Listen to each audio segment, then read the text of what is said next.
जब मालिक सामने काल भगवान सामने उपस्थित होते हैं और इस शरीर से आत्मा को निकाल कर चल देते हैं, तो न धन काम आता है, न सम्मान काम आता है, न परिवार काम आता है, न जन समुदाय काम आता है। उस समय जो चीज काम आए उस चीज का निर्माण करो। उस समय देखो सारा जीवन जीते हैं लोग, सारे जीवन को कष्टों को उठा लो, सारे जीवन में जितने कष्ट हुए हो उनको उठा लो, जमा कर लो।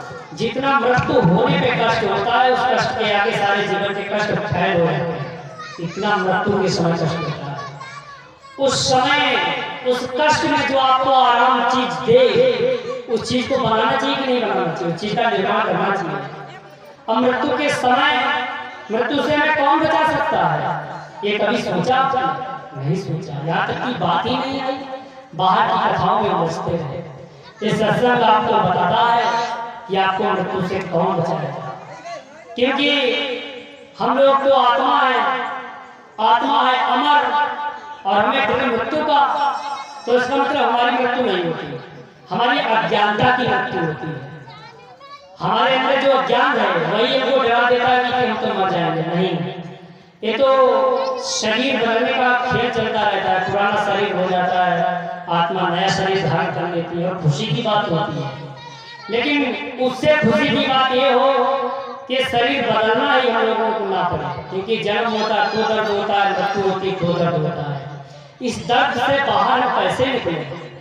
मोक्ष का मतलब जन्म मरण में ना आना, और जन्म मरण के बाहर ले जाने के लिए कौन सी ऐसी चीज है, कौन सी ऐसी चीज है जो जन्म मरण के आपको बाहर कर दे? उस चीज की तलाश कीजिए। उस चीज का अगर कोई नाम है तो ध्यान देकर सुन लो, घर में हो जहां तक बात जाती हो, क्योंकि गीता का उपदेश हो रहा था महाभारत कुरुक्षेत्र में, और भीष्म पितामह हवाओं से बात कर रहे थे कि हे पवन देव, काश ऐसा झोंका चलाओ कि ये शब्द हमारे कानों तक आ जाए। वो गीता उपदेश सुनने के लिए तरसते थे। भीष्म पितामह हवाओं से बात करते थे। आप तक पूज्य स्वामी जी आते, आपके कानों तक आवाज जाती है, उन पर गौर कीजिए, क्योंकि भीष्म पिता ने आग्रह किया था, उस मालिक ने उस आग्रह को स्वीकार किया है। आपके कानों तक आवाज इस समय पहुंच रही है, और कान तक अगर आवाज पहुंच रही है तो यहाँ पर आने का भी आप थोड़ा साहस कीजिए, क्योंकि यहाँ पर कोई प्रतिबंध नहीं है, ना कोई पैसा, कुछ भी। आपका इच्छा हो, आपका दिल कहे